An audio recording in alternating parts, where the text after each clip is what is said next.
মতো যদি এটা না করিস তাহলে নিজে আত্মহত্যা করবার আগে তুই আমার মরা মুখ দেখবি।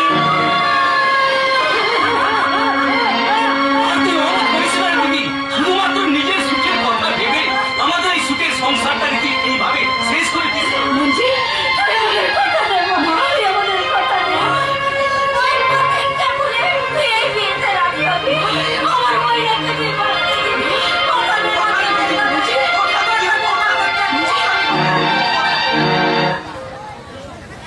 দিস।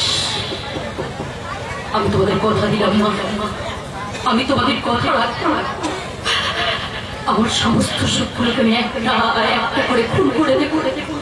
আমার আশা আকাঙ্ক্ষাগুলোকে আমি আমার চোখের জলে পাঠিয়ে দেবো।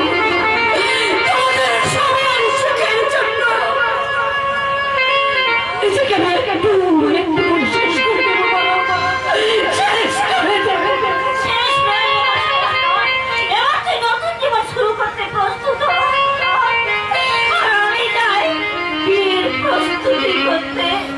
আর আমিও যাই রে দিদি, প্রতিটার কথা বলে এখন তুই অভিমানের কথা বল। আর আমি দেখি পরের গাড়ি এলো কিনা।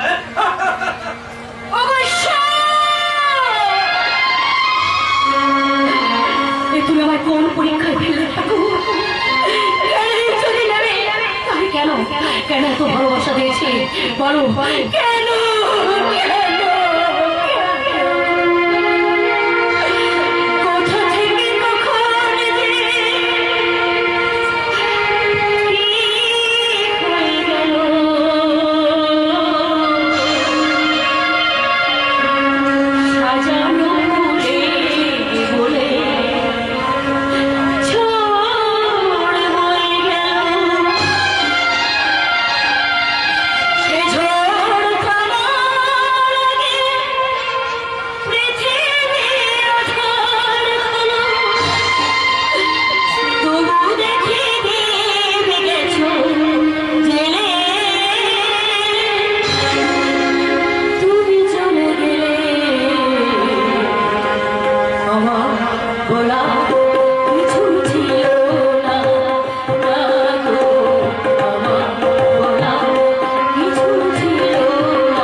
সমস্ত চক্রান্ত ভেঙেছে, আমি তোমাকে এখান থেকে নিয়ে যেতেছি শ্যামলী। কেউ আমি কোনো চক্রান্ত করছে না, কেউ আমার জোর করে বিয়ে দিচ্ছে না, আমি স্বেচ্ছায় বিয়েতে মত দিয়েছি। তুমি আমাকে ছাড়া কাউকে বিয়ের প্রতিশ্রুতি দিতে পারো না? তুমি আমাকে ভালোবাসো শ্যামলী। আমি আপনাকে এতটুকু ভালোবাসি, আপনার সাথে ভালোবাসা নাটক করেছিলাম। নাটক? হ্যাঁ হ্যাঁ নাটক নাটক। আর নাটক করে পার করতে চেয়েছিলাম আমার ভালোবাসা কেনার ক্ষমতা আপনার আছে কিনা। ভালোবাসা কেনার ক্ষমতা? হ্যাঁ, আমি একটা বেকার বাউন্ডলের অভ্যাস। আমার একটা বিশাল হৃদয় আছে শ্যামলী, সেই হৃদয় আছে অন্ত ভালোবাসা। সেই ভালোবাসা দিয়ে আমি তোমাকে সারাটা জীবন সাজিয়ে রাখবো শ্যামলী। কিন্তু কি খাওয়াবে, কি পড়াবে?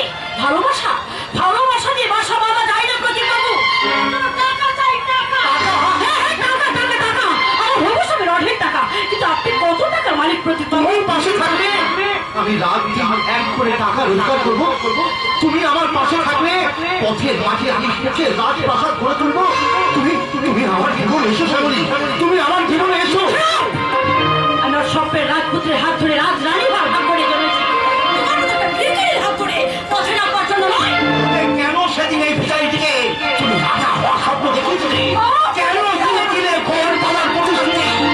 এই ভিখারি নির্দিষ্ট জীবনটাকে নিয়ে খেলে খেলা করতে তোমার সাথে খুব আনন্দ হয়েছিল, তাই না?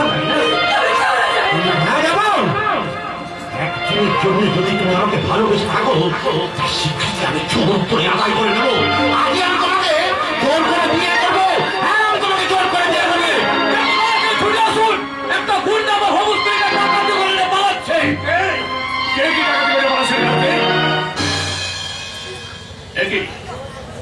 কিনা সেই ডিএসপির ভাই, পুলিশের ভাই, শেষে কিনা একজন ডাকা।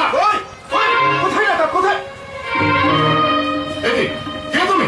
এখানে একটা হরতাল কিসের হয় না? কি হয়েছে এখানে? ও, এই তাহলে সেই প্রতীক। বল সময় বল, ওদের কি ক্ষতি করেছে বল। আমি বলছি দাদা, ও শ্যামলীকে কিডন্যাপ করার চেষ্টা করেছে। আমি শ্যামলীকে ভালোবাসি, ভালোবাসি, ভালোবাসি আর ভালোবাসি। কিছুক্ষণ পর যে মেয়েটা বিয়ের পিড়িতে বসবে, ভালোবাসার দোহাই দিয়ে তাকে কিডন্যাপ করে নয়, কোন সুবুদ্ধি সম্পন্ন মানুষের নয়। তাই বলছে এই যুবককে আমরা পুলিশে দেই না। কেন বোন, ওর প্রতি কি তোমার কোনো দুর্বলতা আছে? না না, তা থাকতে চাই। একটা অজানা বাইরের লোকের প্রতি আমার বোনের কোনো দুর্বলতা থাকতে পারে না। কথাটা আমি আমার বাড়ির কোনো লক্ষ্যের মুখ থেকে শুনতে চাই। বলো মা, তুমি ওকে ভালোবাসো? তুমি যদি সত্যি ওকে ভালোবেসে থাকো, তাহলে ওর সঙ্গে আমরা তোমার বিয়ে দেবো। বলো বলো স্বামী, আর সত্যি কথাটা সবার সামনে চিৎকার করে বলো। এবার তুমি বলে দাও আমি কি করবো? তুই তোর মনের কথাটা বলে দে, শ্যামলী। আমি তোর দাদার শেষ কথাটা মনে রাখার চেষ্টা কর শ্যামলী।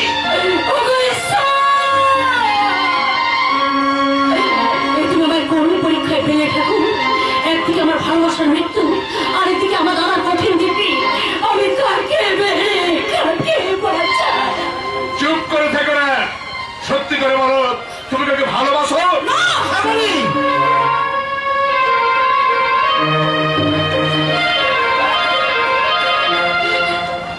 আমি ওকে চলে যাই। না, ও আমার ভবত্রের হাত ধরে ফেলেছে, তাই ওকে আমরা পুলিশে দেবো। অসম্ভব, ওর শাস্তিকে পেতেই হবে। পুলিশের হাতে তুলে দিতে তোমার যখন এতই আপত্তি, তাহলে ও যখন তোমার হাতে অপমান করেছে, সেই হাত দিয়ে তুমি ওকে উচিত শাস্তি দাও। ওকে তুই নিজের হাতে শাস্তি দে। আমার তুমি এই শয়তান, কেন কেন তুমি হাত ধরে আমাকে অসম্মান করেছিলে? বলো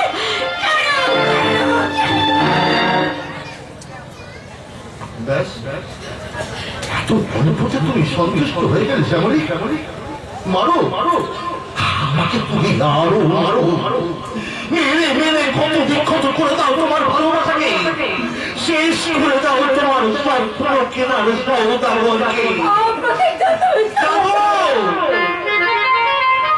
যাও শ্যামলী, শুধু এখান থেকে নয়, আমি আমি আমি তোমার জীবনের থেকে সারা জীবনের মতো চলে যাবো। তবে যাওয়ার সময় তোমাকে একটা কথা বলে যাই, তোমার দেওয়া ভালোবাসা আমি আমি কোনোদিনও ভুলতে পারবো না শ্যামলী। তোমার দেওয়া অপমানই আমার ভিখারি ভালোবাসার অমূল্য সম্পদ।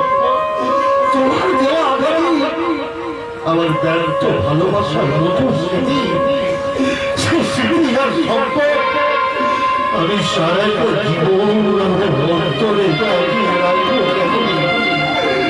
আমি সারাটা জীবন আমার অন্তরে দাঁড়িয়ে রাখবো। সারাটা জীবন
আর আমি বাড়ি যাবো না, বউ মারবে। এই যে আমি মদ খেয়ে মাতাল হয়ে গেছি, এই অবস্থায় বাড়ি ফিরে গিয়ে মদের খেয়ালে যদি বলে ফেলি তোমার মতো বাইরের মেফিলের আসনে আজ আমি মেহমান, ওরে বাবারে, না না না না, আমি আজ আর বাড়ি যাবো না। কেন তোমার ঘরে? হ্যাঁ, এই হয়েছে আমার আর এক জ্বালা, সারা বউ পাশে না শুলে আমার আবার ঘুম হয় না। সেই জন্য ভাবছি আজকে রাতটা তোমাকে নিয়ে না হয়। বেশি চালাকি করার চেষ্টা করো না, ঠিক আছে? সব ঘরে চিন্তা ভয় ভয় বানায়। এখানে যে ভগবানের স্ফূর্তি দ্বারা মধুর আছো, আর এই নুসরাত কোনো বাজারে বেশ সামাগি। তোমার পাশে শুয়ে সে প্লেন বেবি, ভালো চলতে এখান থেকে ভালো। না তোমার মতো পুলিশকে আর তোমার চামড়া করে দেখাবো। না না, লাগেনি, লাগেনি। ঘরের ভেতর ঘরের বউর হাতে মার্কা, ঢের ভালো, ঢের ভালো, ঢের ভালো।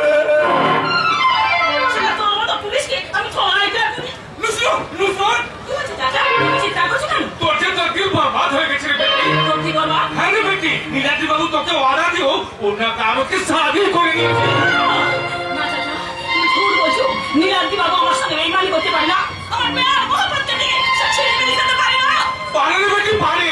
ওরা যে বেইমানের বংশ। ওর দাদা নরহরি সামন্ত একটা আস্ত শয়তান। শালা আমাকে ওর 2 নম্বর বিজনেসে কাজে লাগে ওর দুটো ফায়দা তুলে নিয়ে আমাকে সাইড করে দিয়েছে। এবার হয়তো নীলাদ্রি বাবু ওর সঙ্গে বুদ্ধি করে শেষে তোকেও। চুপ করো চাচা, তুমি আর আমার কথা বলো না। এবার কি হবে চাচা? আমি তো নীলাদ্রি বাবুর মুখের দিকে তাকিয়ে অনেক খোয়াব দেখেছিলাম। এই নোংরা জীবনটাকে ঘেন্না লাগে বলে ওকে সাথে করে একটা সংসার করতে চেয়েছিলাম। আর নীলাদ্রি বাবু আমার সরলতার সুযোগে আমার সর্বস্ব কেড়ে নিয়ে আমাকে বাড়ি বাড়ি মিথ্যে আশ্বাস দেখে এসেছে ওই শয়তানটার জন্য। আর আমার সংসার করা হলো না চাচা।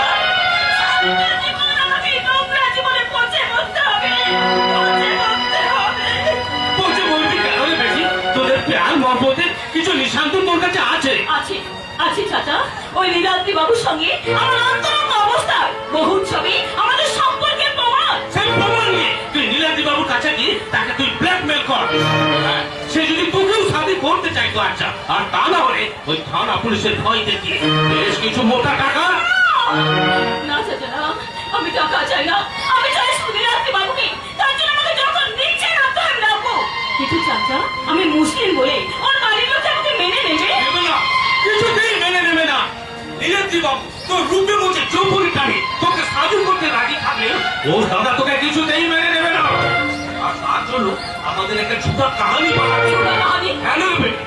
বহু আমি নরম সামুদ্রের কাছে কাম করছি, তাই আমার কথা হয়তো অবিশ্বাস করবে না। আমি বলবো তুই বহু বড় লোকের একমাত্র বেটি, নাম নকু। নকু? হ্যাঁ, ছোট ভাই তোর বাবা মা গাড়ি অ্যাক্সিডেন্টে মারা গেছে, বহু টাকার মালকিন তুই। আর সেই টাকা লোভে নীলাদ্রি বাবু তোর প্রেমে পড়েছিল। আর তুমি? আমি তোর গাড়ির ড্রাইভার। কিন্তু চাচা নীলাদ্রি বাবু তো সব জানে, ও যদি সবকিছু ফাঁস করে দেয়। তাকে আটকানোর মতো আমি তোকে দিয়ে দেবো। এখন চল বেটি, তোর জীবন গাড়ির ড্রাইভার হয়ে তোকে আমি পৌঁছে দিই তোর স্বপ্নের স্টেশনে। চাচা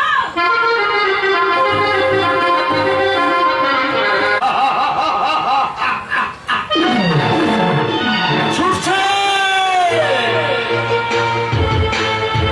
আমার রথের গাড়ি কামড়ার পথ ধরে সততার বাইপাস হয়ে ছুটতে ছুটতে একদিন এটাই ঠিক পৌঁছে যাবে আমার সাফল্যের স্টেশনে। তাই তো কায়দা করে বৈরাগ সরকারের বোর্ডটা শুনে আমার ভাই নীলাম করে দিয়ে দিয়েছে। এতে যেমন ওই ডিএসপির ভাইটাকে বুঝেছি ভালো হয়েছে, ঠিক তেমনি ওই মেয়েটার কাছ থেকে আমার ভাইয়ের অপমানের প্রতিশোধ। আরে আমাকে পয়চানতে পারছে না সব, আমি তো আমুয়ার আছে। এতদিন পর কি মনে করে বলবো সব আপনার বাড়িতে কি কোনো অনুষ্ঠান আছে? আমার ছোট ভাই নীলাকে বিয়ে করেছে আর তার ফলস হচ্ছে ভাই আল্লাহ, ছোট বাবু শাদি করে নিল, তাহলে আমার ব্যবসা কি হবে সব? মেম সাহেব हाँ साहब छोटा बाबू যে ভালোবেসে আমার মেম সাহেবকে শাদি করবে বলে কথা দিয়েছিল আর সেই জন্যই তো আমার মেম সাহেব বিশ্বাস করে তার সব কিছু মিলিয়ে দিয়েছে लेकिन এখন যদি শোনে যে ছোট বাবু दूसरा औरतকে শাদি করে নিয়েছে তো আমার মেম সাহেব জিন্দেগি খতম করে দেবে স্যার কিন্তু এই কথা তো নীলাদ্রি আমাকে কোনোদিন বলেনি। তা কে তোর মেম সাহেব? আমার মেম সাহেব বহুত বড় লোকের বেটি সাহেব নাম রকু और কোটি কোটি টাকার মালিক আমার মেম সাহেব और वो भी नहीं बात है कुछ साल पहले তার বাবা মাঝে গাড়ি অ্যাক্সিডেন্টে মারা গেল সেই জন্যই তো আশ্চর্য, ওই কোটি টাকার মার্কেটকে ছেড়ে আমার খাই নীলাদ্রি শেষে কিনা একটা গায়ের ওই ঠিকারে বাড়ির মেয়েকে বিয়ে করতে রাজি হয়ে গেল। তাহলে কি নীলাদ্রি আমার চেয়ে কোনো বড় গেম খেলছে? কি হলো সব? আপনি কি অন্য কিছু ভাবছেন? আমি তাহলে মেম সাহেবকে ওয়াপস দিয়ে চলে যাব আরে না, ওয়াপস নিয়ে যাবি কেন? ওয়াপস নিয়ে যাবি কেন? তা কোথায় তোর মেম সাহেব? গেটের বাইরে গাড়িতে ইন্তজার করছে চাচা নিয়ে আয়, নিয়ে আয়। আমার বাড়ির বউকে গেটের বাইরে জানতাম নরহরি সামন্ত ওই কোটি টাকার ঝুটা খোয়াবের পেছনেই তুমি ছুটবে, আর সেই জন্যই তো আর দেরি করছিস কেন? শিখি যা, তোর ব্যবসাকে এখানে নিয়ে আয়। ঠিক আছে স্যার ঠিক আছে আমি এক্ষুনি দিয়ে আসছি।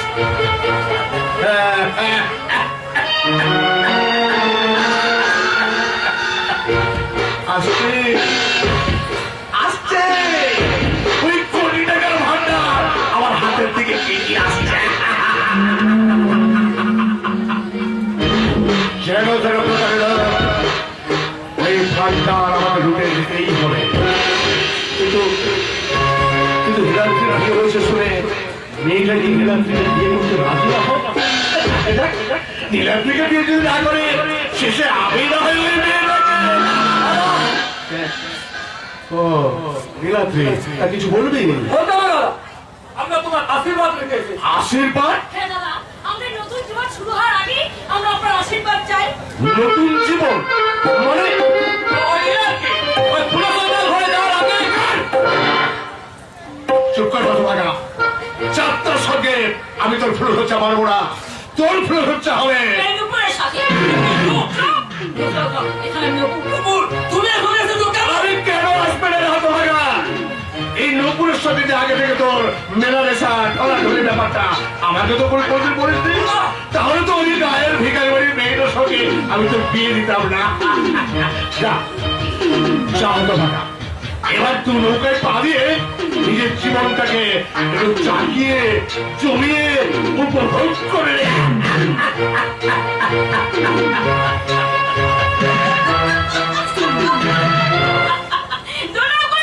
নীলাদ্রি এখন এই নৌকো যাত্রী হবে। তোমার স্বপ্নের সাথে কিন্তু অনেক আগে এই নৌকো যাত্রী হয়ে গেছে, তাই ও যাত্রী আমার কাজ করো না। নীলাদ্রির সাথে আমার অনেক দিনের পুরনো প্রেমের সম্পর্ক। তোমার সাথে আমার জন্ম জন্মান্তরের সম্পর্ক, আর আমি বিবাহিত স্ত্রী। প্রেমিকার আকর্ষণ পুরুষদের কাছে চিরকাল বেশি, তাই নীলাদ্রি তার প্রেমিকার পাশেই থাকে। চলে এসো না না না, আজকে আমার পুরুষের রাত, যে রাত থেকে শুরু হয় প্রত্যেকটি মেয়েদের জীবনের স্মরণীয় রাত, সেই রাত্রি অন্তত তুমি আমার কাছে থাকো। ওই যে ভেবেছো তুমি এত নাটক করে তোমার এখানে স্বীকার করে এনেছি ওই আদর আর সোহাগ করবার জন্যে। আরে কেন কেন আমাকে বিয়ে করেছিলে? কেন মিথ্যে কলঙ্কের বছর আমার মাথায় চাপিয়ে দিয়ে ভালোবাসার মুখোশ পরে কেন আমাকে আমি বউ করে আনলে? তাদের মাছ ধরা তো ফেলে তোমার স্বীকার করতে গিয়ে ওই প্রতীক আর তোমার কাছে আমি যে অপমানিত হয়েছিলাম তার নির্মম প্রতিশোধ নেবে তোমার আমি বিয়ের টোপ ফেলে এখানে স্বীকার করে এনেছি। আসলে আমি এই নুপুরটাই ভালোবাসি।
তোমায় ডাকছি। আচ্ছা ওর দোষ নাই, সে মিষ্টি ফুলের সুগন্ধ পায় দেখি তুমি আজ এই ফুলটার মধু খাবে। এসো নীলাদ্রি।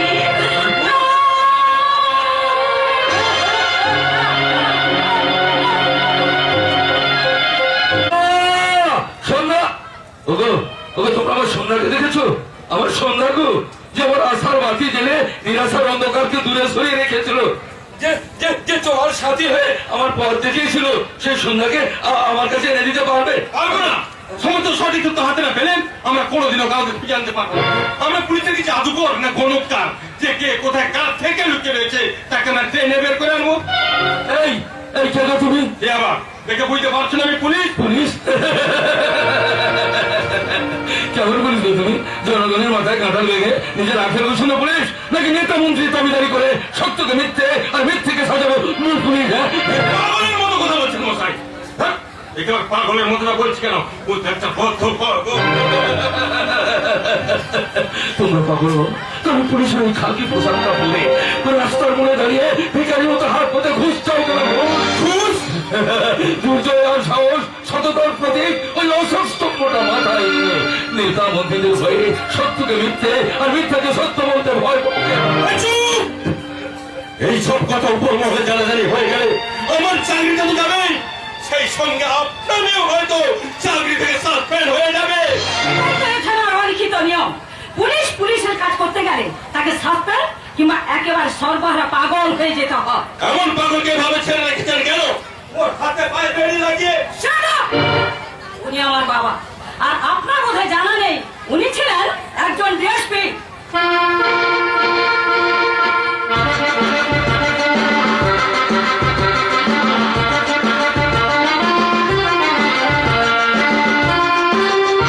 আজব ব্যাপার। আইনের আদর্শ আর সততাকে রক্ষা করতে গিয়ে আজ উনি সব হারিয়ে ফেলেছেন।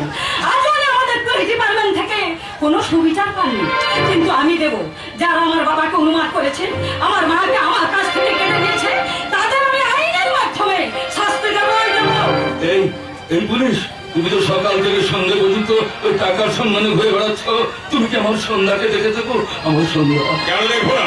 আমি তো রোজ সন্ধ্যায় বাড়িতে থাকি। সন্ধ্যা মানে উনি আমার মা। শুধু আপনার মা নয় ম্যাডাম, আমার মা ঠাকুমা রোজ সন্ধ্যায় সন্ধ্যা প্রদীপ জ্বালিয়ে সন্ধ্যা আরতি করতো, ঠাকুর দেবতার পাঁচালিও করতো। কিন্তু আমার বউ আজকে ওসব করে না। করবে কেমন করে গো? করবে কেমন করে? এই যে কলিযুগ, এই যে আধুনিক যুগ, এই যুগের বৌমারা তুলসী তলায় আর সন্ধ্যা প্রদীপ জ্বালায় না, ওরা জ্বালায় এলইডি বাল্বের রঙিন আলো। বাবা, আর আজকালকার মায়েরা ঠাকুর দেবতার সামনে সুর করে রামায়ণ, মহাভারত আর লক্ষ্মী পাঁচালি পড়ে না, ওরা মিউজিক প্লেয়ার বাজিয়ে ঠাকুর দেবতাদের শোনায় হিন্দি গানের প্যারোডি কীর্তন। আজব ব্যাপার। বাবা, বাবা, কিন্তু কিন্তু কিন্তু আমার সন্ধ্যা প্রতি সন্ধ্যায় সন্ধ্যা প্রদীপ জ্বালিয়ে আমার এই গৃহ দেবতার পুজো করতো। ধূপ চূড়ায় মতো হয়ে এই সংসারটা দেখে মনে হতো একটা সত্য সাধনার মন্দির। আর সেই মন্দিরে আমার সন্ধ্যা নিশ্চল উপবাস থেকে সংসারের মঙ্গল কামনা করত, মা মঙ্গল চণ্ডীর আরাধনা। কিন্তু কেন সেই সন্ধ্যাকে আমার কাছ থেকে চলে যেতে হলো? কেন কেন কেন? সে প্রশ্নের উত্তর আমার জানা নেই বাবা। তবে তুমি তো ভালো করে জানো বাবা যে আমাদের মা আর বেঁচে নেই। খবরদার! ওই কথাটা কেউ আমার সামনে উচ্চারণ করবে না। আমার সন্ধ্যা বেঁচে আছে, এত নিষ্ঠুর রাক্ষস আমার সন্ধ্যাকে এই পাতাল পুরীতে লুকিয়ে রেখেছে। আমি তাকে খুঁজে বের করবোই করবো। সন্ধ্যা, সন্ধ্যা, সন্ধ্যা! অপরাধ নেবেন না ম্যাডাম, একটা কথা বলছিলাম, কিছু মনে করবেন না। এমন বদ্ধ কাউকে বাড়িতে না রেখে পুরো পাগলা করছে। It's my family matter. Don't interfere. Understand? Sorry madam. আপনাকে যে কাজের দায়িত্ব দেওয়া হয়েছিল তার কতটুকু কি পালন করেছে? দায়িত্ব দর্শক পালন করতে পারিনি ম্যাডাম, তাছাড়া পারবো কেমন করে? আপনার নিখোঁজ হয়ে যা ভাইটার নিখোঁজ হয়ে যে কোনো কারণে ডিরেক্ট জানতে পারেনি, মানে কোথায় হয়েছে, কেন হয়েছে। না, আমি বলছিলাম কোন কারণে আপনার ভাই নিখোঁজ হয়েছেন যদি একটু স্পষ্ট করে বলেন। আমি কোনো পারিবারিক কারণ না কোনো মেহেন্দি ব্যাপার। এই ব্রেন নিয়ে আপনি পুলিশের চাকরি করতে এসেছেন? একটা জল জ্যান্ত ছেলে হঠাৎ করে কোথায় নিরুদ্দেশ হয়ে গেল, তার খোঁজ না করে আপনি এসেছেন তার কুলু খুঁজতে? ম্যাডাম। আরে মশাই, আমি যদি এইসব জানতে পারতাম তাহলে এই দায়িত্ব আপনাকে দিয়েছিলাম কেন? ম্যাডাম। এই পোশাকটা পরার আপনার কোনো যোগ্যতা নেই। খুলে ফেলুন এই পোশাক। আগে তো ওই ডিএসপির পোশাকটা তুই খুলে ফেল দিদি। যে তার মায়ের খুঁড়িতে ধরতে পারে না, তার গায়ে ওই ডিএসপির পোশাকটা মানায় না। ভাই, এই 5টা দিন তুই কোথায় ছিলি রে ভাই? আমি তো তোকে পাগলের মতো। কি রে ভাই, তোর পা দুটো টনছে কেন? শুকুন পাখি যাই ধরেতে গিয়ে কিনেছি সোনার খাজা, যা কিছু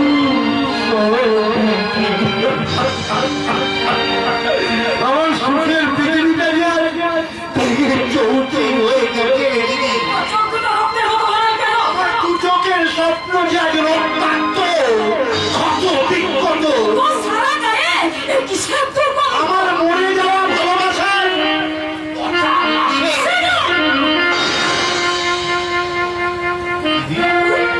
তুই মদ খেয়েছিস হতভাগা? এত অধম্য তুই তোর? বল, কেন তুই মদ খেয়েছিস?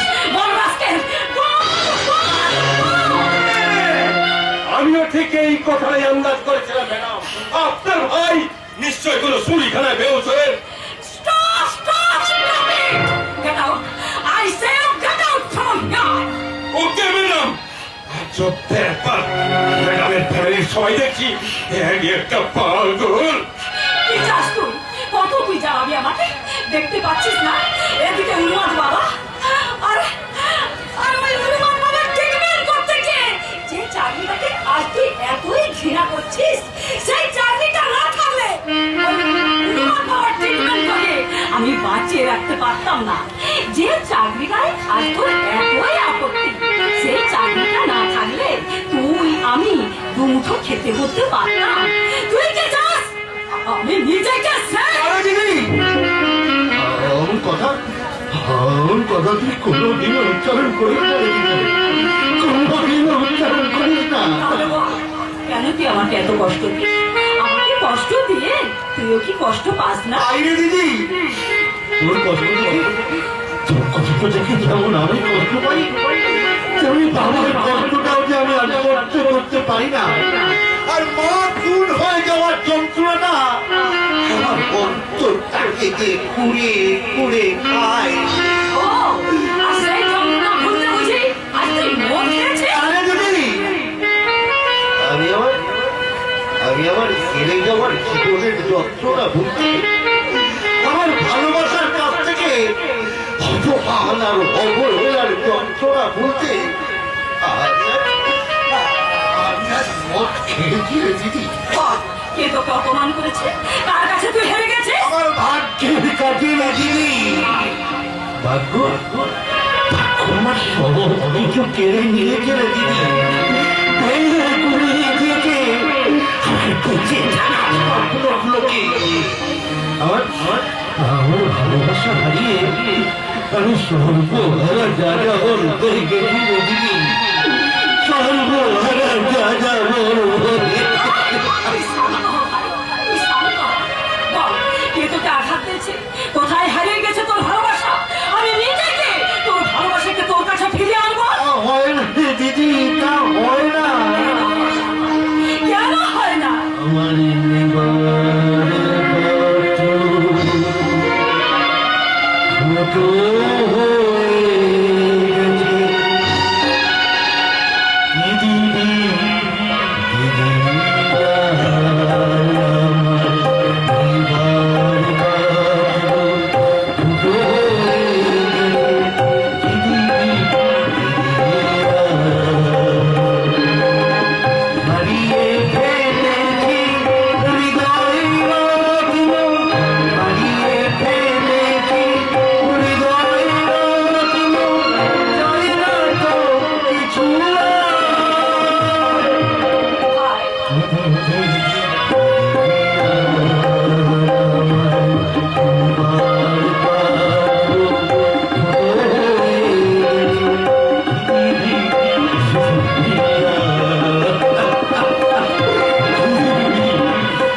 বিশ্বাস করে ওর ভাইয়ের সঙ্গে আমার বোনের বিয়ে দিয়ে আমি ভুল করেছি। সবাই বলা বলি করছে শ্যামলের শ্লীলতাহানির কোনো ঘটনাই নাকি ঘটেনি, উল্টে শ্যামলের নীলাদ্রিকে একদিন অপমান করেছিল বলে নরহরি সামন্ত তার প্রতিশোধ নিয়েছে। এটা নিন্দুকের ঘটনা ভাইয়া। আসলে তোমার মতো একজন সামান্য স্কুল মাস্টার আমার মতো কোটিপতির ভাইয়ের সঙ্গে তোমার বোনের বিয়ে দিয়েছো, এটা দেখে ওদের সহ্য হচ্ছে না, ওদের হিংসে হচ্ছে। সামান্য প্রাইমারি স্কুলের মাস্টার হলেও এখানে আমার সম্মান কিন্তু আপনার চেয়ে কোনো অংশে কম নয় সামন্ত মশাই। জানি তো এখানকার মানুষ তোমাকে দেবতার মতো শ্রদ্ধা করে, ভক্তি করে, ভালোবাসে। তাই তো সেই ভালোবাসাটাকে আজ আমি কিনতে এলাম। কি বলেন? না না, কিনতে নয়, কাজে লাগাতে গেলাম। মানে আমি এখানকার এমএলএ হলেও এখানে তেমন আমার তো তোমার প্রভাব নেই। তাই সামনে ইলেকশন, তোমার ভালোবাসাটাকে কাজে লাগিয়ে এই এলাকাটা আমি দখল করতে চাই। এলাকা দখল তো পশুরা করে সামন্ত মশাই, কিন্তু মানুষ তার সততা, মানবতার ভালোবাসা দিয়ে এলাকাবাসীর মন জয় করতে পারে। সেই জন্যই তো তোমাকে আমার রাজনীতি করে বেশি প্রয়োজন। আমি শিক্ষক, মানুষ গড়ার কারিগর, তাই আমার সব শিক্ষা ও শুভ চেতনা দিয়ে আমার শুধু মানুষ গড়াই সাজে, রাজনীতি করা মানায় না। আরে কে বলে বানায় না? কে বলে? তোমরা শিক্ষক, ঠিক বলো, বেঠিক বলো, সত্যি বলো, মিথ্যে বলো, তোমাদের কথা আকৃষ্ট হয়ে এখানকার জনসাধারণ আমাদেরকে ভোট দেবে। না সামন্ত মশাই, মানুষ আজ আর তো বোকা নেই। ঘরে ঘরে টিভির দৌলতে মানুষ আজ রাজনীতির অনেক খবরই রাখে, তাই মিথ্যেটাকে সত্যি বলে আপনারা মানুষের সামনে প্রচার করলেও মানুষ কিন্তু আপনাদেরকে এই মিথ্যেবাদী সাজাবে। তাছাড়া আজকালকার রাজনীতিকে আমি ঘৃণা করি। রাজনীতির আপাত মস্তক শুধু দুর্নীতিতে ভরা, চোর গুন্ডা বলমেশেরা হয়ে মাথা হয়ে সুমবুদ্ধি সম্পন্ন মানুষগুলোকে পায়ে তয় পিছিয়ে মারতে চায়। তবুও কিন্তু রাজনীতি এ যুগের সবচেয়ে বড় বিজনেস দাদা। No place no money. শুধু দাদাগিরি আর গলাবাজি করতে পারলে মুঠোমুঠো টাকা আর ক্ষমতা অর্জন করা যায়। ঠিক কথা বলেছো ভাইয়া, তুমি একদম ঠিক কথা বলেছো। আর সেই জন্যই তো এবার আমি রাজনীতিতে নাম লিখাতে চাই। না, যে নীতি মানুষকে মানুষ থেকে জানোয়ারে পরিণত করে, সেই পাপের নীতি ওই রাজনীতি আমি তোকে করতে দেবো না। তুমি বুঝতে পারছো না মা, আজকাল রাজনীতি না করলে কখনো কিছুই হবে না। আজকাল কলেজে ভর্তি হতে গেলেও একটা রাজনৈতিক স্ট্যাম্প চাই। চাকরির ইন্টারভিউতে প্রথম প্রশ্নটা হবে তুমি কোন দলের লোক। এমনকি আইন আদালতে বিচার চাইতে গেলেও আগে তদন্ত করে দেখা হবে তার রাজনৈতিক পথটা কতখানি ভারী। তুই ঠিক বলেছিস মনি, রাজনৈতিক পরিচয় নেই বলে হয়তো বাংলার অসংখ্য নির্যাতিতা মহিলা বিচার পায়নি। রাজনৈতিক পরিচয় নেই বলে হয়তো বাংলার অসংখ্য বিদ্রোহী যুবকের অনেক কর্তা আজও বিচারে আশায় কেঁদে বেড়ায়। রাজনৈতিক পরিচয় নেই বলেই হয়তো রাজনীতির কথা ভাবতে গিয়ে বুঝি তুই আমাদের সংসারের রীতিনীতির কথা ভুলে বসে আছিস। নতুন আত্মীয়কে এইভাবে দাঁড় করিয়ে রেখে আমার ভুল হয়ে গেছে। আসলে রাজনীতির দলে আমি ভুলেই গেছিলাম যে সামন্ত মশাই এমএলএ হলেও আমাদের পরম আত্মীয়। পারিবারিক সম্পর্কের চেয়ে রাজনীতির সম্পর্কটা আমার কাছে অনেক বেশি ভাইয়া। আমি হলাম এখানকার এমএলএ, তাই এখানকার সমস্ত জনসাধারণ আমার আত্মীয়, আপনজন। শ্যামলী কেমন আছে বাবা? ভালো আছে তো? কেন থাকবে না মাসিমা, কেন থাকবে না? সেই বিয়ের পরদিন থেকেই তো শ্যামলী বোন আবার হই হুল্লোড় করে দিন কাটাচ্ছে। কিন্তু একটা কথা জিজ্ঞেস করলে শ্যামলী বোন আমার বড্ড বড় বড় হয়ে পড়ছে। কি কথা সামন্ত মশাই? যদি কিছু মনে না করেন তাহলে শ্যামলী বোনকে করা সেই প্রশ্নটাকে আপনাদের আমি করতে পারি। করতে পারে। কিন্তু কি সেই প্রশ্ন? মানে আসলে উনি কি তোমার সত্যিকারে আসল মা? মা আমার আসল নকল বলে কিছু হয় নাকি? মা শুধু মা। আর তোমাদের বাবা? অনেকদিন আগে মারা গেছে। অবাক কাণ্ড। তোমাদের বাবা অনেকদিন আগে মারা গেছেন, অথচ তোমাদের মা সধবা সেজে শীতিতে সিঁদুর পরে কপালের চাঁদের মতো কি মেখে দিব্যি ঘুরে বেড়াচ্ছে। এটা আমাদের পারিবারিক ব্যাপার। আমি ব্যাপারে আর কিছু না জানতে চাইলে আমি খুশি হব। জানলে আর ক্ষতি কি দাদা? উনি তো আমাদের আত্মীয়, আর আত্মীয়ের তো সবকিছু জানা প্রয়োজন। না, প্রয়োজন নেই। আছে। মা উনি যখন জানতে চেয়েছেন তখন আমার আসল পরিচয়টা ওনাকে জানানো উচিত। মা তুমি শুনুন সামন্ত মশাই, আমি এদের কেউ নই, আর এদের সঙ্গে আমার কোনো সম্পর্কও নেই। তাহলে কি আপনি? আমি বলছি শুনুন, আমাদের দুই ভাই আর দুই বোনকে নিয়ে বাবা মা ছিল সুখের সংসার। আজ থেকে 25 বছর আগে একদিন আমাদের বাবা মা আমাদের ছোট বোন শিউলিকে নিয়ে কোন এক মন্দিরে পুজো দিতে গিয়েছিলেন, কিন্তু ফেরার সময় তাদের গাড়ি হঠাৎ নিয়ন্ত্রণ হারিয়ে ব্রিজ ভেঙে নদীতে পড়ে যায়। নদীতে পড়ে বাবা মা আমার দুজনেই মারা যান। আর তোমাদের ছোট বড় শিউলি নদীর জলে ভাসতে ভাসতে কোথায় যেন তলিয়ে সে কি। তারপর তারপর বাবা মাকে সেই চলে দাহ করে ফেরার সময় দেখি সেই চলের এক জায়গায় এক দেবীর মতো মহিলা অজ্ঞান হয়ে পড়েছে। তার জ্ঞান ফিরে নাম ঠিকানা জিজ্ঞেস করতে তিনি কিছুই বলতে পারলেন না। তখন তাকে আমি আমার এই বাড়িতেই নিয়ে এলাম। মা হানা জানাই অস্থির হয়ে মায়ের মতো সেই মহিলাকে কাছে পেয়ে আমি আর দিদি মা মা বলে তার বুকে ঝাঁপিয়ে পড়লাম। আর তখন থেকে আমি ওদের মা হয়ে গেলাম। এই কথা বলে সেই 25 বছর আগে খুন হয়ে যাওয়া ডিএসপি শাস্ত্রী করে স্ত্রী কোনো প্রকার বাঁচিয়ে রাখা যাবে না, কোনো প্রকার না। কি হলো সামন্ত মশাই, আপনার প্রশ্নের সঠিক উত্তরটা আপনি পেয়ে গেছেন? হ্যাঁ পেয়েছি, কিন্তু একটা কথা ভেবে নিজে আমি কিন্তু জোর উঠে পড়েছি। তোমাদের মা যদি আবার কোনদিন তার পূর্বস্থিতি ফিরে পায়, কে যদি তার আগের জীবনে ফিরে যেতে চায়, তখন না, মাকে আমি কোথাও নিতে দেবো না। না শুধু আমারে, তাই তো ঈশ্বরের কাছে প্রার্থনা করি আমার মায়ের স্মৃতি যেন আর কোনোদিন ফিরে না আসে। আমিও তো তাই চাই, ওর স্মৃতি ফিরে পেলে ওর সব কিছু মনে পড়ে যাবে, আমাকেও ছেড়ে ফেলবে। না না, তার আগে ওকে আমি এই পৃথিবীর বুক থেকে একেবারে ফিনিশ করে দেবো। আমি হচ্ছি নরহরি সামন্ত, তোমাদের মতো তোমাদের মাকেও আমি প্রণাম করি। থাক বাবা, থাক।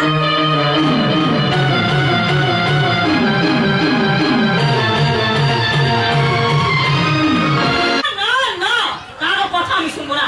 আজ আমি এখান থেকে চলে যাবো। মাথা গরম করো না প্লিজ, আমার একটা কথা তুমি শোনো। কি শুনবো বলতে পারো নীলাদ্রি? এতদিন হয়ে গেল তোমার সেই বিয়ে করা না মেয়েটাকে এখন তুমি এবার থেকে টানার কোনো ব্যবস্থা নিলে না, অথচ মেয়েটা লেখা লেখা কথা বলে তোমার পর একটার পর একটা অধিকার আদায় করতে শুরু করেছি। তোমার সেবা করা, তোমার খাবার বানানো, তোমার চা করে দেওয়া, এইসব করে করে মেয়েটা তোমার মনটাকে বশ করতে চাইছে। আর তুমিও দেখছি একটু একটু করে ওদিকে ঢলতে শুরু করেছে। আর নুপুর! নুপুর নয়, আমি নুসরত। আমি সারাইকে সে ডিএসপি সাহেবের কাছে তোমার নামে কমপ্লেন করবো যে তুমি আমাদের বিয়ের প্রতিশ্রুতি দিয়ে বারবার ধর্ষণ করে আর তোমার এই মাথা খারাপ হয়ে গেল নাকি? আরে বাবা, ওই ডিএসপি সাহেব না আমাদের উপর প্রচন্ড ক্ষেপে আছে।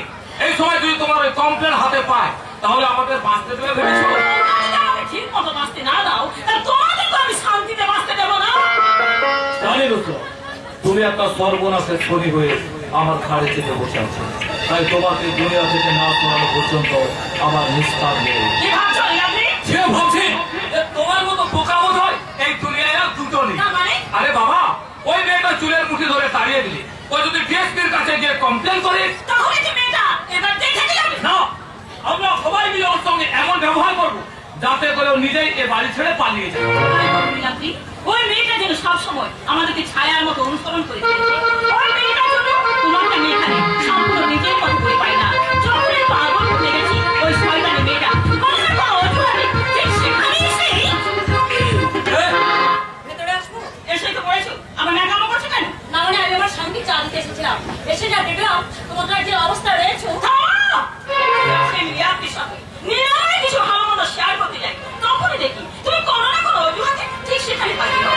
আচ্ছা, তোমার কি লজ্জা বলতে কিছু নেই? তুমি কি জানো না কারো ব্যক্তিগত রুমে ঢুকতে গেলে আগে পারমিশন নিতে হয়? জানি, আমি জানি মীর সাহেব, কিন্তু তোমার কি জানা আছে যে কোনো স্বামী স্ত্রীর পার্সোনাল লাইফের মাঝে নিজেকে জড়িয়ে দেওয়া এক ভয়ঙ্কর অপরাধ?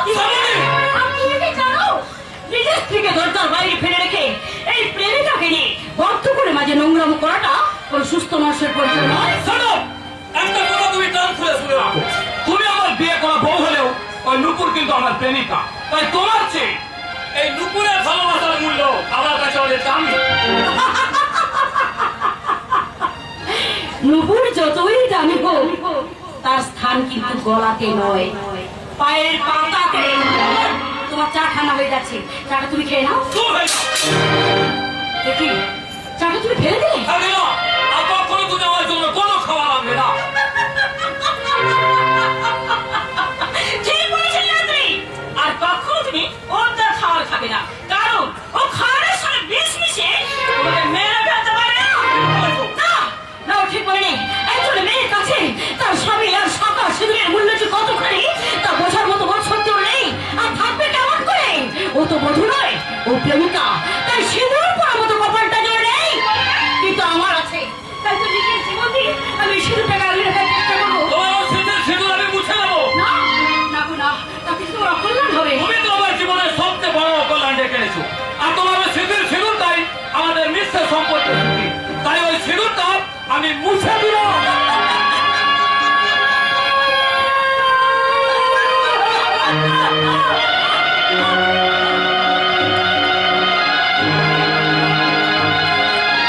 না না না, আমি খাবো না, আর খাবো না। তুমি আমাকে বকো, তোমাকে ভয় করে গো, ভয়।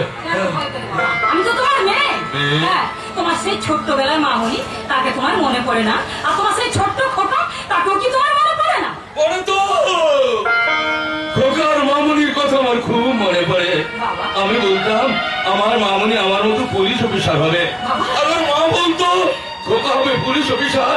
এই নিয়ে আমাদের দুজনের প্রচন্ড ঝগড়া হতো, আর সেই ঝগড়ার মাঝে একটা দুষ্টু রাক্ষস এসে ওদের মাকে আমার কাছ থেকে কেড়ে নিয়ে চলে গেল।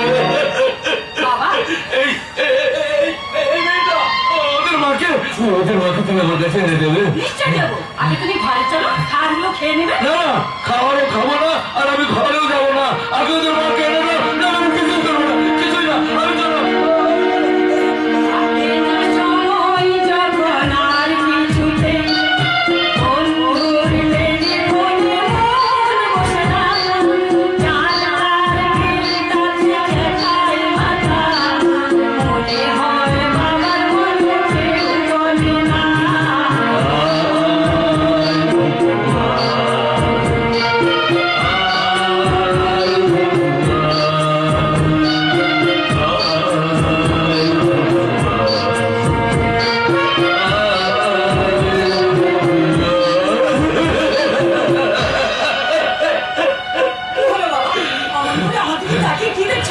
আমার মাকে কোনো ছোট মেয়ে, তুমি আমার মা ছিলে, এত সেবা যত্ন দিয়ে তুমি আমাকে বাঁচিয়ে রাখতে না, তাই তোমার মাঝে মাঝে ইচ্ছে হয়। কি ইচ্ছে হয় বাবা?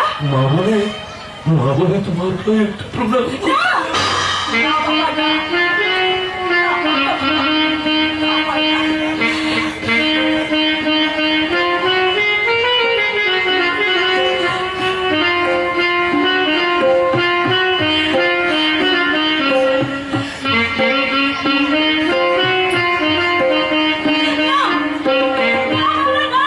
আমি তোমার মা হতে চাই না বাবা, আমি তোমার মা হতে চাই না। আমি শুধু তোমার মেয়ে হয়ে থাকতে চাই বাবা, তোমার মেয়ে হয়ে। কিন্তু এত টুকরো টুকরো কথা বাবার মনে পড়ছে, অথচ সেই 25 বছর আগে কি কি ঘটেছিল তার একটা কথাও বাবা মনে করতে পারছে না। কিন্তু আমার বিশ্বাস একদিন একদিন সবকিছু মনে পড়বে, আর সেই দিনটার জন্য আমি অপেক্ষা। অপরাধ নেবেন না ম্যাডাম, একটা কথা বলছিলাম, আপনার বাসায় আসতে আমি ভীষণ অসুবিধায় করে পড়েছি। কিন্তু কেন?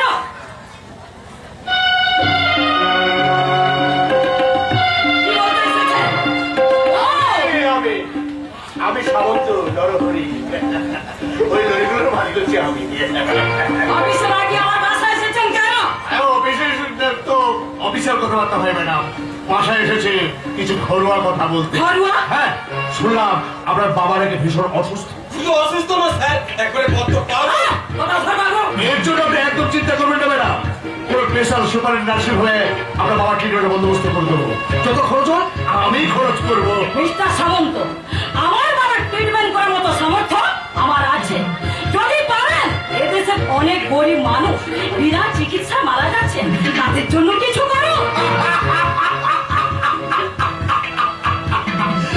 ওই ডিগ্রিগুলো বেঁচে থেকে কি লাভ ম্যাডাম? আর কিছু বলবেন? না মানে আপনার বাবার জন্য কিছু ফলমূল আর একটা হরলিক্স নিয়ে এসেছি। আমি বলেছিলাম না ম্যাডাম, আমাদের এমএলএ স্যার একেবারে ভগবানের মতো মানুষ। আপনার বাবাকে চেনে না জানে না, তবু তার অসুস্থতার কথা শুনে কত ফরমুল। সামন্ত মশাই, এটা তোমার কর্তব্য। যান, এই ব্যাগটা ম্যাডামের বাড়ির মধ্যে রেখে আসুন। তাই দিন স্যার, ম্যাডামের বাড়ির ভেতর। না, ওই ফলের ব্যাগটা ওনার হাতে ফিরিয়ে দিন। ওনাকে জানিয়ে দিন যে ডিএসপি প্রতিজ্ঞা নেয় কখনো কারো কাছে ঘুষ খায় না। ঘুষ কেন বলছেন ম্যাডাম? এটা তো ভালোবেসে। ভালোবাসাটা সমানে সমানে হয় মিস্টার সামন্ত, তাই বলে চোরের পুলিশ নয়। আজব ব্যাপার, এমএলএ স্যারকে আপনি চোর বলে? বলবেন মিস্টার গড়গড়ি, আপনাদের ডিএসপি সাহেবা এই প্রথম পুলিশের চাকরিটা পেয়েছেন তো, তাই কোথায় কোথায় উনি পুলিশি মেরে দেখাবেন, সাদাকে কালো আর কালোকে সাদা বলতে চাইবেন। তখন বাস্তব সত্যটা আপনি জানতে পারেন। তখন দেখবেন এই চোর আর পুলিশ মিলেমিশে একেবারে একাকার হয়ে গেছে। মিস্টার সামন্ত! যে কথাটা বলতে ভেবেছিলাম, গতকাল রাত্রে আপনি যে লরিগুলো আটক করেছেন ওগুলো ছেড়ে দিন, কারণ ওগুলো হচ্ছে আমার লরি। মিস্টার সামন্ত, আপনি একজন এমএলএ, সমাজ সেবক, আপনি কিনা হিরোইনের ব্যবসা করে সমাজটাকে অন্ধকারের বুকে ঠেলে দিতে চাইছেন? পার্টিকে স্ট্যান্ড করার চোটে আমাদের অনেক কিছুই করতে হয় ম্যাডাম, আপনি বুঝবেন না। ওই লরিগুলো ছেড়ে দিন। অসম্ভব! ওই লরিগুলোকে সিজ করে ওদের ড্রাইভারগুলোকে আমি কোর্টে চালান করে দিয়েছি। ওরা যদি স্বীকার করে যে ওই গাড়ির মালিক আপনি, তাহলে কিন্তু আপনার কোমরে দড়ি পড়ে।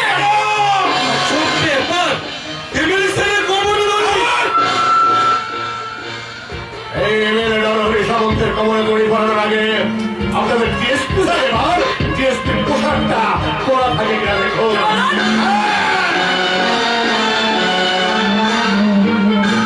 এই নরহরি সামন্তকে আপনি দেখছিলেন না, তাকে আপনি যতখানি সহজ সরল দুর্বল দেখছেন সে কিন্তু ততখানি নয়। বিজনেসের প্রয়োজনে আপনার যে অনেক পাখা পাখা পুলিশ অফিসারের সাথে সে সমান সমান টক্কর দিয়েছে, প্রয়োজনে তাদেরকে সে পৃথিবীর মুখ থেকে সরিয়ে দিয়েছে।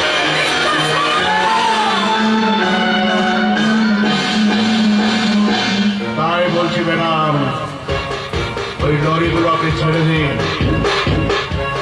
উটের ব্যাপারটাই বুঝে নেব। এর জন্য আপনাকে আমি 5 লাখ টাকা দেবো। I say get out from here! নইলে আপনাকে এখনই অ্যারেস্ট করে আমি লোকালে চালান করব।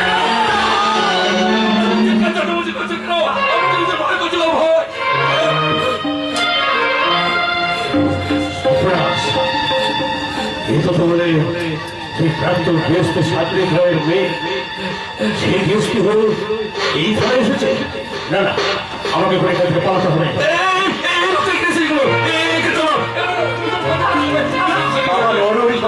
এমন করতে কেন? তাহলে বাবা ওকে আগে থেকে চেনে। স্যার, এগুলো যখন ওনারা নেন না, তোকে রেল থেকে আপেল একটা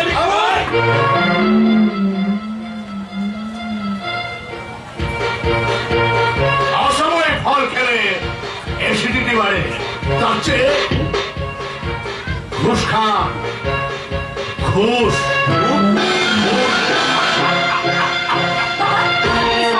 আমি তো আছি। আমার ভয় বাবা ওই লোকটাকে দেখতে তুমি এত ভয় পাচ্ছ কেন? ওর জন্য আমার পাশে করুন। ওর চোখ দুটো বাঘের মতো জল করছে, মুখে হিংসা হাইনার মতো আবার করছে।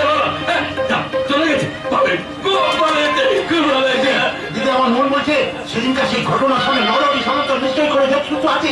তাহলে তাহলে বাবা এভাবে ওকে থেকে রিয়াক্ট করতো না। তাই বলছি যে দিদি যত তাড়াতাড়ি সম্ভব তুই নরহরি সামন্তকে অ্যারেস্ট করে আমায় এনে জিজ্ঞাসাবাদ করলে। কোনো তথ্য প্রমাণ না পেলে এভাবে কাউকে অ্যারেস্ট করা যায় না। আর কবে তুই তথ্য প্রমাণ জোগাড় করবি না দিদি? কবে খুঁজে বার করবি আমার মায়ের খুঁজে সেই তিনটা একটার জন্য বেঁচে থাকবো তো দিদি? তোর কোনো কথা আমি শুনবো না। এবার থেকে আমি আমার বাবার উন্মাদকারী আর মায়ের খুঁজে একটা একটা করে কুপিয়ে কুপিয়ে খুন করবো। তুই কোনো কিছু করবি না, যা করতে হয় আমি করবো। গদাধর বাবু, Yes, madam. 25 বছর আগে এই থানাতে তখনকার দেশটি ওই সাগরিক রায়ের এগেইনস্টে একটা কেস ফাইল হয়েছিল, সেটা রিওপেন করার ব্যবস্থা করুন। Okay madam. কিন্তু মুঝে ভীষণ ভয় করছে তো ভয়। সেদিনের মতো আবার যদি ঘূর্ণি ঝড় ওঠে, সেই ঝড়ে আমার সন্ধ্যার মতো তোমরাও যদি হারিয়ে যাও। আমি তোমার তাড়াতাড়ি প্রতিজ্ঞা করছি, খুব শীঘ্রই আইনের মাধ্যমে তোমার উন্মাদকারী আর মায়ের খুনিকে আমি শাস্তি দেবই দেবো। তোর আইন ওই অপরাধীদের ধরবার আগে আমি ওদের একটা একটা করে কুপিয়ে কুপিয়ে খুন করবো। It's my challenge.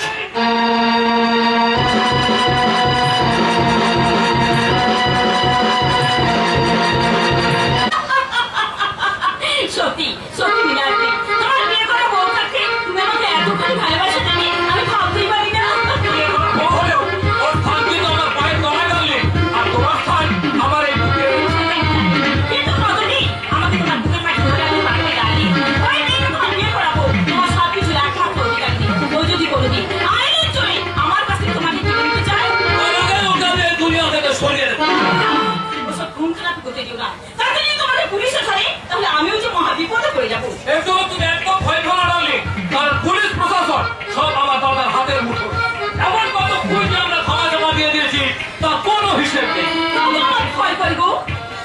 আমাকে হারাবার ভয়। তুমি ছাড়া আজ আমার কেউ নেই। ছোটবেলায় মা বাবাকে হারিয়ে ওই আমার চাচার কাছে মানুষ হলেও বেঁচে থাকার মতো স্থায়ী আশ্রয় আমি একটু পাইনি। আর সেই জন্যই তো একটা স্থায়ী আশ্রয় আর জীবন সাথে পাওয়ার আশায় আমি তোমার কাছে ছুটে আসি। দেখো ডার্লিং, আমি আমার সব কিছু দিয়ে তোমার মন প্রাণ একেবারে ভরিয়ে দেবো, কারণ আমি যে শুধু তোমাকে ভালোবাসি নুসরত। ওই নামটা এবার তুমি কখনো উচ্চারণ করবে না। এখানে আমি কোটিপতি বাবার একমাত্র আদরিনী মেয়ে, আর সেই জন্যই তো তোমার দাদা আমাকে এখানে থাকতে দিয়েছে। আর যদি কোনোদিন জানতে পারিনি আমি মুসলিম হোটেল ড্যান্সার, আমি হয়তো আমার চুলের মুখ ধরে দাঁড়িয়ে না, কেউ কোনোদিন তোমাকে আমার জীবন থেকে সরিয়ে দিতে পারবে না, কারণ তুমি আমার প্রথম প্রেম, আমার প্রথম ভালোবাসা। আমার মহব্বতের নিশানি, তাই তো তোমার গলা জড়িয়ে আমার বলতে ইচ্ছে করে এমনি করে জড়িয়ে এমনি করে জড়িয়ে তোমাকে নিয়ে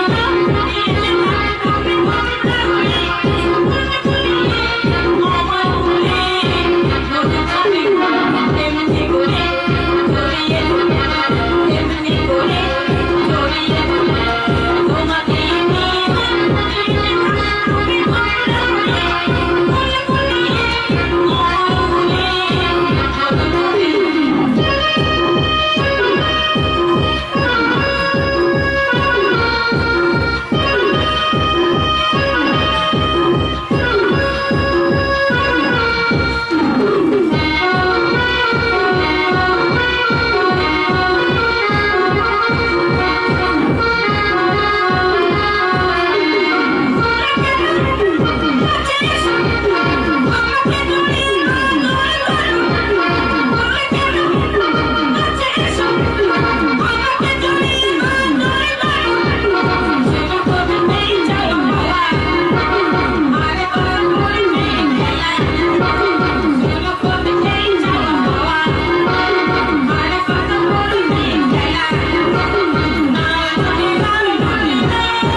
আমি তোমার স্বামীর মঙ্গলের জন্য আমার মঙ্গলের জন্য পুজো করছিলাম, আর সেই পুজোর প্রসাদ আমি আমার স্বামীকে দিতে এসেছি। তুমি প্রসাদ দাও গো। অবাক কাণ্ড! আমার বিবাহিত স্ত্রী আমার মনের শান্তির জন্য মা মঙ্গলচণ্ডীর পুজো করে তার প্রসাদ দিতে চাইছে। আর আমার প্রেমিকা আমার মনের শান্তির জন্য দিতে চাইছে তার এই যৌবন পূজার প্রসাদ। আমি ভাবতেই পারছি না আমার কোনটা দেওয়া উচিত। আমি বলছি তুমি ওই প্রসাদ মুখে নেবে না, কারণ ওরা গ্রামেই নেই, অনেক টুকটাক জানে। তাছাড়া আমার মনে হয় ওই প্রসাদের সঙ্গে কোনো ওষুধ খাইয়ে তোমাকে বস করতে পারে। তাই আমি বলছি তোমার মনের শান্তি মেটাতে তুমি গ্রহণ করো আমার এই যৌবন পূজার প্রসাদ। না গো না, তুমি তুমি এই পুজোর প্রসাদ নাও। তোমার ছোঁয়া ওই প্রসাদ আমার কাছে বিষ, আর নুপুরের দেওয়া এই প্রসাদ আমার কাছে অমৃত। তাই আমি সেই অমৃতই গ্রহণ করলাম। এসো ডার্লিং, এসো। তুমি আমার জীবনে কোন কেন খেলছো ঠাকুর? তুমি কোন কেন খেলছো? তোমার এই প্রশ্নের উত্তর আমার জানা নেই বৌমা। আমার মনে হয় এই সবই তোর ভাগ্যের দোষ। কিন্তু কিন্তু কি দোষ করেছি আমি? আমি তো আপনার ভাইকে জোর করে বিয়ে করতে চাইনি। আপনার তো প্রতিশোধে জ্বালা মেটাবার জন্য এবারে বউ করে এনেছেন। শুধু বউ বলছো কেন বৌমা? তুমি তো আমার বাড়ির কোন লক্ষ্মী। তাই যদি তাহলে পুরো লক্ষ্মীকে ছেড়ে আপনার ভাই একটা অলক্ষীর সাথে এমন ব্যবহার করছে কেন? আর সব দেখেও আপনি তার প্রতিবাদ করছেন না কেন? এই মুশকিল। তুমি যদি তোমার রূপ যৌবন দিয়ে তোমার স্বামীকে আগলে রাখতে না পারো, তার জন্য আমি কি করতে পারি বলো? আমার কথা যেন উল্টো মানে ফেলতে চেষ্টা করো না বৌমা। আসলে নীলাদ্রি তোমাকে ভীষণ ঘৃণা করে। ঘৃণা? করবেই না কেন? যে ফ্যামিলি থেকে তুমি এসেছো সেই ফ্যামিলির বড়রা যদি সব সময় অনাচার বেবিচারে লিপ্ত থাকে, সেই ফ্যামিলির একজন সদস্য হিসেবে তুমিও যে তার দোষর নও তারই বা কি প্রমাণ আছে? আমার কি বলতে চান আপনি? তোমার পুড়িয়ে পাবা। আর তোমার দাদা বইনা ওদের আসল সম্পর্কটা আমার ভেঙিলাকে জেনে ফেলেছে। আসল সম্পর্ক নয়? মানেটা হচ্ছে দিনের বেলায় তোমার ওই মাকে মহিলা ওই মা বলে জড়িয়ে ধরলেও রাতের বেলায় কিন্তু স্ত্রীর মতো। আপনি চুপ করুন, এসব নোংরা কথা বলবেন না। আমার দেবতার মতো দাদা তার ছেলে পবিত্র সম্পর্কে এমন কলঙ্কিত করতে পারে না। আপনি মিথ্যা বলছেন। না, মিথ্যে নয়। উনি যা বলছেন তা চন্দ্র সূর্যের মধ্যে সত্যি। হ্যাঁ রে দিদি, মা পরিচয় ওই মহিলার সঙ্গে দাদার অবৈধ গোপন সম্পর্কটা আমি অনেকদিন আগে আন্দাজ করেছিলাম, কিন্তু সঠিক প্রমাণ না হয় তোদের কাউকে কিছু আমি জানাতে পারিনি। কিন্তু তুই বিয়ে করে এই বাড়িতে চলে আসলাম, ফাঁকা বাড়ি পেয়ে ওদের ওই অবৈধ গোপন সম্পর্কটা আর যেন লাগাম ছাড়া হয়ে উঠেছে। আর মায়ের মতো ওই মহিলাকে দাদা বউয়ের মতো জড়িয়ে ধরে।